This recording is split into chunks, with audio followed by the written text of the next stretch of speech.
الحمد لله الحمد لله الحمد لله الذي أنزل على عبده الكتاب ولم يجعل له عوجا قيما لينذر بأسا شديدا من لدنه ويبشر المؤمنين الذين يعملون الصالحات أن لهم أجرا حسنا ماكثين فيه أبدا وينذر الذين قالوا اتخذ الله ولدا ما لهم به من علم ولا لآبائهم كبرت كلمة تخرج من أفواههم إن يقولون إلا كذبا وأشهد أن لا إله إلا الله وحده لا شريك له له الملك وله الحمد وإليه المصير وأشهد أن سيدنا محمدا عبده ورسوله أرسله الله تعالى بالحق بشيرا ونذيرا وداعيا إلى الله بإذنه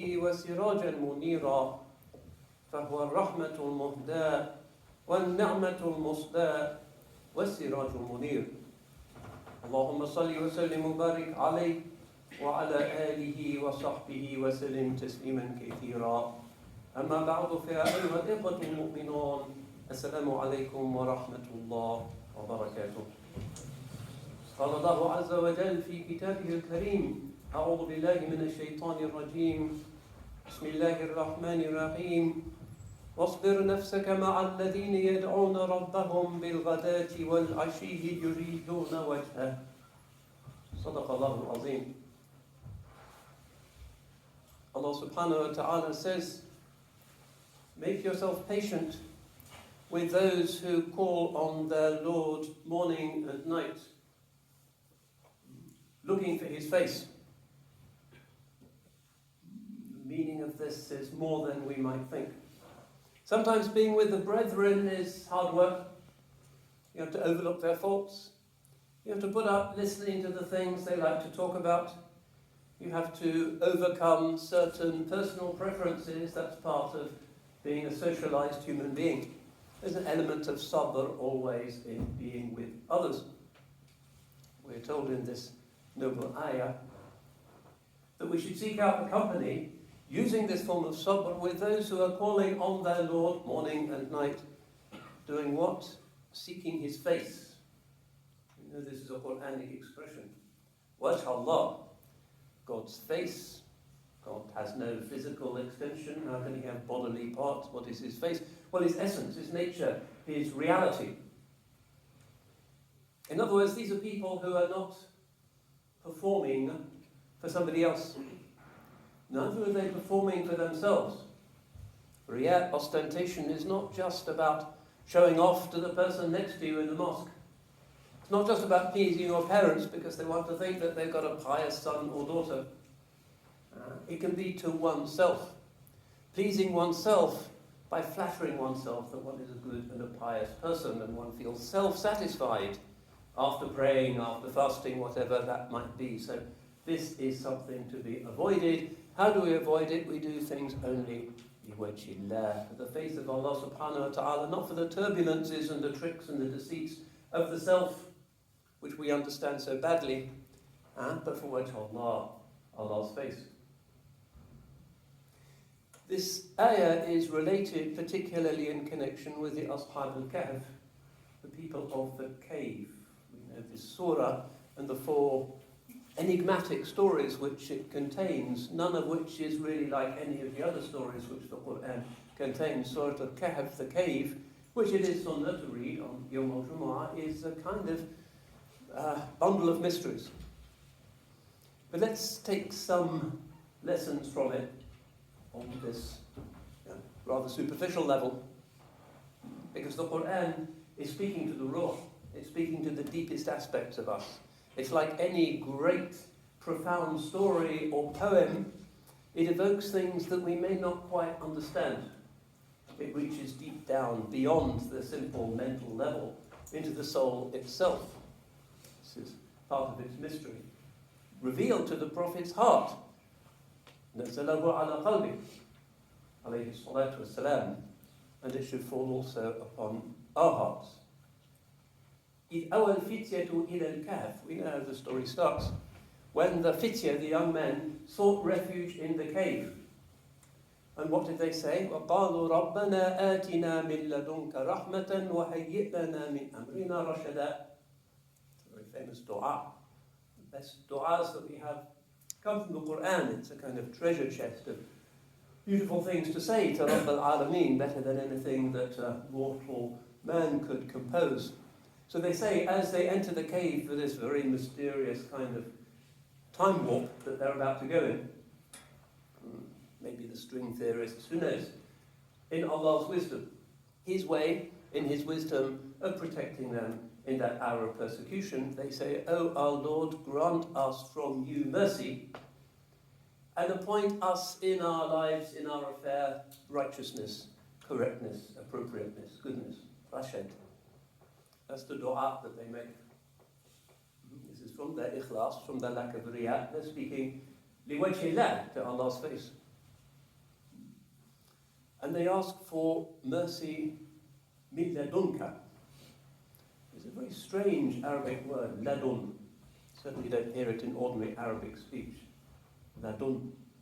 We speak of ayn ladunni, knowledge of that which is beyond space and time and the world in which our senses are constrained, something from the presence, from wajhillah, from Allah's nature, His essence, that ineffable, beyond infinite mystery. So they're asking for that, this ladun, and bestow upon us what? Mercy, rahmah. Whatever the outcome might be, they're happy with it, because Allah has described Himself as Arhamar Rahimeen, the most merciful of the merciful. And they're described as fitya, and this is what I want to reflect on today. Fitya, young men. The term that comes up sometimes in the Quran, which has a high opinion generally of the capacities of youth. A time of potential heroism in the fight against the demon within, in the fight against the demons without. The young are passionate for justice. They care about climate change. They care about Palestine. It's the nature of youth, and this is a good, righteous thing. And Allah subhanahu wa ta'ala in these ayat praises these fitya, these young men. Think of the story of Ibrahim Khalilullah alayhi salam. People wake up and they find that the idols have been smashed, except for one besides which an axe has been left. Trying to figure out who's the culprit, who's responsible. And they say, سَمِعْنَا فَتًى يَذْكُرُهُمْ يُقَالُ لَهُ إِبْرَاهِيمُ. We've heard of a fata, a young man, mentioning them because he wasn't flattering about these gods of wood and stone, and his name, they call him Ibrahim. And we know the rest of the story, how it led to his banishment and his exile because he refused to return to the tyranny, the oppression of Nimrod, the idolatry of his people. He went out on his own, and Allah subhanahu wa ta'ala brought him rashad, right outcomes as well. Wherever we find these fitya described, Musa, also in Surah Al-Kahf, with his companion, is called the Fata, the young man, identified by some of the late Mufassirun with Al-Khidr, mysterious green man personage. It's an interpretation. But he's young, Fatahu. And yet the young man seems to have a certain type of wisdom. We have given him from ladun, from our presence, knowledge, which seems to relativize the law-bound judgments, fatwas, of a prophet. It seems to be quite subversive. It's one of those four surprising stories in Surah Al-Kahf. We get them together in this chapter of the cave. But the young man, Musa, presumably a grey beard, but the young man becomes, as it were, his guide. That's how it looks. So the Quran, when it uses this phrase, the fata, is usually being really respectful of the capacity of youth. And from this we get the word futuwa. Any classic manual of Islamic ethics will have a long chapter on futuwa. There are books about futuwa. Many of the great ulama have written specifically on this ethic. And how do we translate it? Well, sometimes they say spiritual chivalry. Chivalry, which was something that was brought to Europe at the time of the Crusades. through Muslim Spain, through wandering troubadours. The ancient Romans in their ethic of war didn't have an idea of chivalry. It comes from the Islamic world, and it comes from this Surah Al-Kahf ethos. What does it mean? It means to be ethical even when you're in a position of strength. It means to look out for others. It's the meaning of this famous hadith narrated by Zayd bin Thabit, radiallahu anh, who says, لا يزال الله في حاجة العبد ما دام العبد في حاجة أخيه. Allah subhanahu wa ta'ala attends to his servant's needs for as long as his servant attends to his brother's needs. In other words, by becoming ethical, we become open to this rahmah, to this rashat, to this access to wajhillah. This is the principle of the Tawbah.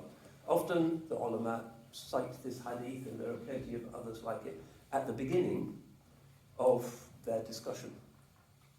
So, Fatah Futuwa means to be patient with the people who are worshipping Allah, really worshipping Allah. And part of Futuwa also means to pick your associates, because the Arabic proverb says, "At-tab'a salim sarraq." A sound human nature is a thief, which means you tend to pick up the habits and the views of the people you recurrently associate with. That can be online as well as in person. So watch out, because we are osmotic creatures. We absorb the akhlaq, the ethos, the worldview of the people that we are at ease with. Something to watch out. So the ayah goes on. وَلَا تُطِعْ مَنْ أَغْفَلْنَا قَلْبَهُ عَنْ ذِكْرِنَا وَاتَّبَعَ هَوَاهُ وَكَانَ أَمْرُهُ فُرُطًا. Do not obey the one whose heart we have made heedless of our remembrance, and who follows his own preferences, and his whole life is an extravagance, goes beyond the bound, transgression. That's a commandment. La tuti'. Don't obey them, don't go along with them. Nowadays, isn't everything about hawa? Isn't human fulfillment and happiness described by the modern age not in terms of an honourable sacrifice for the sake of something known to be right in tradition, family values, revelation? No, it's about being true to yourself. Follow your feelings. Discover yourself. Anything else, we're told, is alienation and will make you sad. You'll be at your happiest when you're following your hawa, your own whims, your own desires, as long as you don't step on anybody else's toes in the process, because they're also looking for their desires, and this is their definition of what human life is all about. A bit disappointing. Doesn't really know what to do with the fact that some of my desires may be perverse, unnatural, destructive of myself, if not destructive of others. It's not a very strong basis for a society, for an ethical life. Moreover, this hawa, this whim, this desire that we have, when we peer within ourselves, if we have the courage to do that, to consider what myself really is, what do we usually find? Not as much as we'd like. Not this kind of pristine, omniscient computer that is my eternal self, but a kind of mess, a cobwebby cupboard full of half-digested memories and strange impulses and frustrations and memories. It's not really very nice when you look honestly in that cupboard. Clean it out, let the ruh shine, then you become extraordinary. But for most of us, we're not at that stage. And the hawa, the impulse generated from that, is not the impulse of futuwa, looking out for others, but what's in it for me? How can I interpret what this person has done or said or written in a way that makes me feel superior? We scan the world looking for the faults of others in order to prop up our own selves, and this is our hawa. This person looks weird. That book's no good. We spend our lives critically. Sometimes you have to criticize things if they're objectively wrong or destructive, but for that to be our natural impulse is a very sad place to be. Because what's being gratified is the hawa, which is the worst part of us, which is the pleasure that we take in observing the faults of others. So one of the ulama defines futuwa as a safhu an zallati al-ikhwan, to ignore, to forgive, to pay no attention to the slips of your brothers. Not to say, oh, I found out something about that person. And to mention it proudly to them, or to mention it proudly to oneself, whatever, you don't notice. A blind spot. Somebody slips, you don't even notice. There's a higher degree. So what we need is not this modern individualism that say, be yourself, let it all hang out, and then you'll be happy. Doesn't really work out when you look at how many people are using the counselling service at this university. There's a lot of malfunction, unhappiness, distress out there. No. Happiness comes about through service, sacrifice, making an effort, sabr.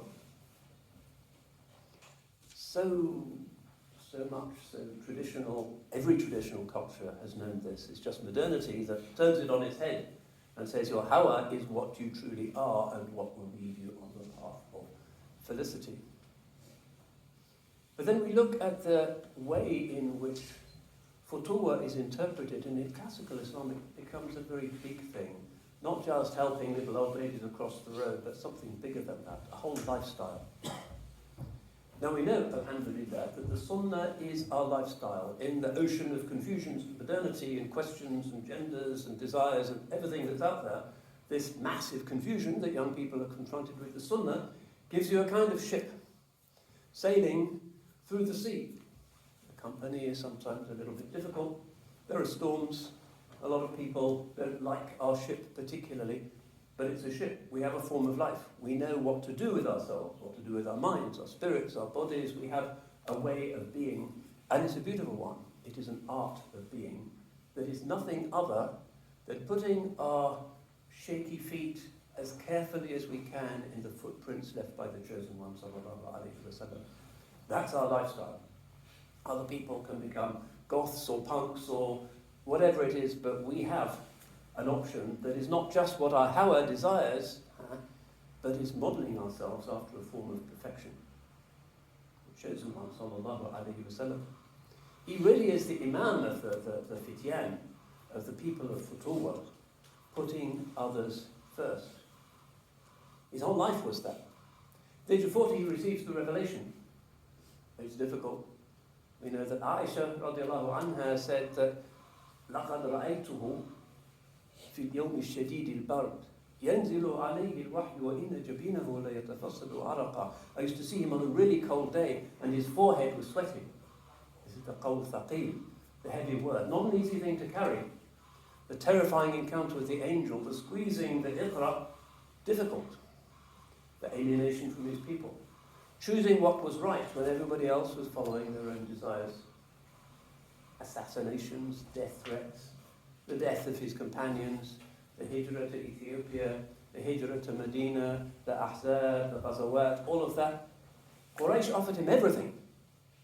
They offered him money, they offered him women, they offered him leadership of Makkah, but no, he chose the one. وَرَاوَدَتْهُ الْجِبَالُ الشُّمُّ عَنْ نَفْسِهِ فَأَرَاهَا أَيَّمَا شَمَمِ. The poet says, even the mountains offered to turn themselves to gold for him, but he turned his back on them. Not interested, because of this futuwa, looking out for others. The ulama even say that the explanation of how the Holy Prophet sallallahu alaihi wasallam understood his return from the Mi'raj, when he was in perfection, seeing wajh Allah, seeing God's face, all problems at an end, all anxieties dissolved, utopia, nirvana, paradise, perfection, comes down again. Why? Well, for us, for Bani Adam, because of the overflowing of his rahmah, he was mercy to the worlds, he comes back to the dusty town and Quraysh and the hassles and the persecution and the hijrah, because he wants to be in the service of others. That's futuwa. Al-futuwa, أن لا يزال العبد في أمر غيره. That somebody should constantly be looking out for others. Useful thing in the university environment. Scan your fellow students. Who seems to be struggling?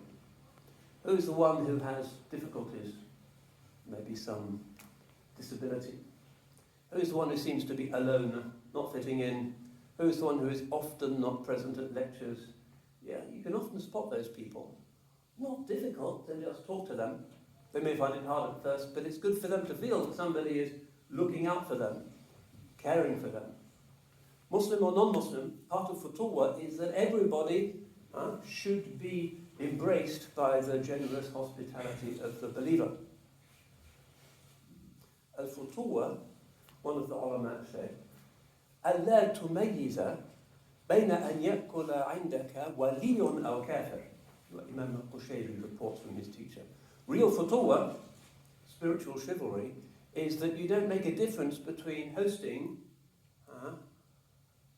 a wali, a saint, or a kafir. You're hospitable to all, like the rain. You help everybody, you're following the rahmatul lil alameen. It's a story about Ibrahim Khalilullah alayhi salam. استضافه مجوسي فقال نعم بشرط أن تسلم. Ibrahim said to the Zoroastrian who wanted to visit him in his home, yes, you can come and enjoy my table, but you have to become Muslim first. فمضى المجوسي. The Zoroastrian went off. And فأوحى الله تعالى إلى إبراهيم. Allah sent a revelation to Ibrahim and said, منذ 50 سنة. For 50 years, I've been feeding him and giving him to drink. And you won't feed him or give him to drink for one evening. So Ibrahim kharaja ala athari, went out chasing the man, told him what had happened. فَأَسْلَمَ الْمَجُوسِي. Happy ending, the Zoroastrian converts. This is part of real futuwah. That it doesn't mean that you stop being compassionate at the boundaries of La ilaha illallah Muhammadur Rasulullah, but it goes beyond. This is part of the beauty of it. And what is the highest example of futuwah? It's kind of in meta-history, beyond the end of time. Famous hadith, it's a sound hadith, where all humanity at the mahshar, the unimaginable day when everybody is brought together again to see what they did and why they did it. Everybody goes to the different founders of their religions. They go to Isa, they go to Musa, they go to Ibrahim, and each one of them says, Nafsi, Nafsi, idhab ila ghayri. This is in the hadith. Myself, go to someone else, because they're concerned about their own circumstances. The ulama, long commentaries on this. Until they come to the chosen one, salawatullahi wa salamuhu alayhi. And what does he do? He doesn't say, myself, but he goes to the throne of his Lord. And he is given the banner of praise, wa alhamd. And forms of praise are inspired in him such as have not been heard from any mortal before him. فَقَالْ يَا مُحَمَّدْ إِشْفَعْ تُشَفَّعْ. O Muhammad, intercede, intercession will be granted to you. And the hadiths, sound hadiths, go on to say, and as a result of that, a number of people greater than the number of proverbial Arabic tribes, Mudar, Rabi', will enter paradise. This generosity, this in extremis, Yawm al-Faza' al-Akbar, the day of the greatest terror, for one still to be concerned with others, is the mark of the Muhammadan follower, and what we are required to do. Compassion, always putting others before oneself. Bishr al-Hafi, one of the great early awliya of Baghdad, said, قَدِمْتُ عَبَّادًا فِي بِدَايَتِي. When I was just setting out on this path, I went to Abadan, which is a city near the top of the Persian Gulf, not so far from Kuwait, famous for lovers of Allah, zahids, ascetics, people who were focusing on wajhillah. فَإِذَا بِرَجُلٍ أَعْمَى مَجْذُومٍ قَدْ صُرِعَ. And there I saw in the street a blind man who was suffering from leprosy, who had had a stroke. This is diagnosis. فَوَضَعْتُ رَأْسَهُ فِي حِجْرِي وَأَنَا أُرَدِّدُ الْكَلَامِ. I went to him and I put his head on my lap and I started talking to him. That's futuwah. فَلَمَّا أَفَاقَ قَالَ من هذا الفضولي الذي جاء بيني وبين ربي والله لو قطعني إربا ما ازددت له إلا حبا. So this cripple, when he wakes up, says, who is this useless person who's coming between me and my Lord? Wallahi, were Allah to cut me into slices, it would only increase me in love for him. Well, that's a higher degree. That's beyond the degree of sabr, that's the degree of love. One of the early Muslims in the city of Medina used to say, where I come from, came from Khurasan, نحن إذا أعطينا شكرنا وإذا منعنا صبرنا. When we are given rizq, we give shukr. When we are not given rizq, we have sabr. But somebody from the people of Medina said, نحن إذا أعطينا آثرنا وإذا منعنا شكرنا. This is the paradoxical state of these people of giving, people of futuwah. So what he says is, we, when we are given, give to others, and when we are not given, we give thanks and hamd. Higher degree. To say alhamdulillah in every state is a higher degree. So these are some of the ethics of the great generations of Muslims, people of futuwah, people of giving, and it's identified very strongly with this fitya principle of young men, and this is what is identified in Surah Al-Kahf. In the next surah, what do we have? We have the futuwah of women, Surah Maryam, alayhi salam, and her extraordinary heroism going out to an eastern place. She goes out on her own. This is not the kind of tame Mary of away in a manger and the shepherds and the star, and she doesn't really do very much. She does what she's told. She's very much an active person. Why? For Allah subhanahu wa ta'ala. And given this terrible tribulation, given this child, and she has to go back to the city, and she has to fast. Allah subhanahu wa ta'ala adds to her challenges, to her labours, this new task of taking a psalm of fasting. So she goes into the city, heroine, really, with the baby. قالوا يا مريم لقد جئت شيئا فريا. So they all say, the scribes, Pharisees, everybody, Maryam, you have brought something terrible. Your father was not a bad man. وما كانت أمك بغيا. Your mother was not a whore. What is this? No husband in sight, a baby. Open and shut case. But she does not break the vow. There was an angel, there was the Annunciation. فَأَشَارَتْ إِلَيْهِ. She points, they say, with her head to the child. قَالُوا كَيْفَ نُكَلِّمُ مَنْ كَانَ فِي الْمَهْدِ صَبِيًّا. So the scribes, the Pharisees, the crowd waiting to stone her, say, how can we talk to a babe in arms? قَالَ إِنِّي عَبْدُ اللَّهِ. And you know the rest of this. The baby speaks and says, I am Allah's slave.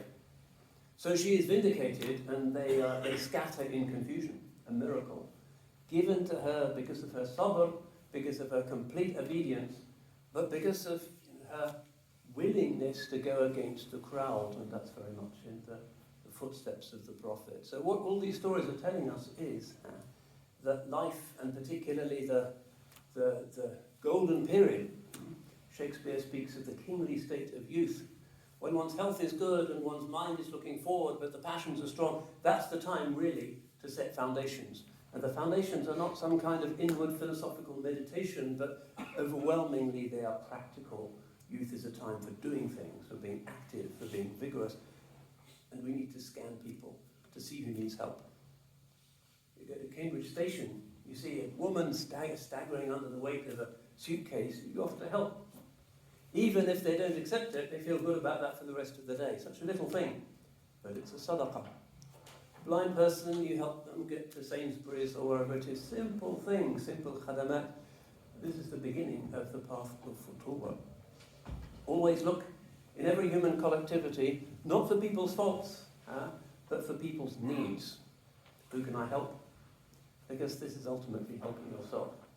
Once you serve another, even if it's kind of embarrassing, even if you miss your train, whatever minor inconvenience it might impose, you will find an iman which is sweet in your hearts, and this worldly recompense for the people who are following the path to Allah's good pleasure and His wedge, His face. And may we all, In Sha Allah, make use of these times of our life profitably in service to Bani Adam, in compassion as healers of those who are around us. In Sha Allah ta'ala.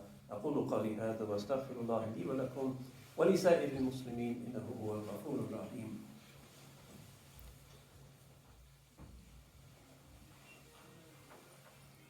الحمد لله وكفى وسلام على عباده الذين اصطفى. أوصيكم ونفسي بتقوى الله فإنه خير الزاد.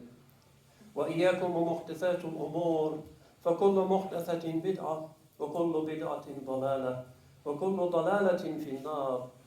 واعلموا أن الله قد أمركم بأمر عظيم، أمركم بالصلاة والسلام على سيد الأنبياء والمرسلين، فقال جل ثناؤه: إن الله وملائكته يصلون على النبي يا أيها الذين آمنوا صلوا عليه وسلموا تسليما.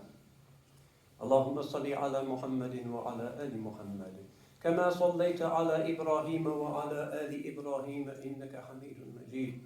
وبارك على محمد وعلى آل محمد كما باركت على إبراهيم وعلى آل إبراهيم في العالمين إنك حميد مجيد. اللهم إنا نسألك رضاك والجنة ونعوذ بك من سخطك والنار. يا عالم السر منا لا تهتك الستر عنا وعافنا واعف عنا وقل لنا حيث كنا. يا ذا الجلال والإكرام أمتنا على دين الإسلام. يا ذا الجلال والإكرام أمتنا على دين الإسلام. يا ذا الجلال والإكرام أمتنا على دين الإسلام. ووفق اللهم ولاة أمور المسلمين إلى العمل بكتاب الله وسنة سيد الأنبياء والمرسلين. عباد الله رحمكم الله، إن الله يأمر بالعدل والإحسان وإيتاء ذي القربى وينهى عن الفحشاء والمنكر والبغي يعظكم لعلكم تذكرون. اذكروا الله العظيم يذكركم وادعوه يستجب لكم ولذكر الله أكبر والله يعلم ما تصنعون. وأقيموا الصلاة.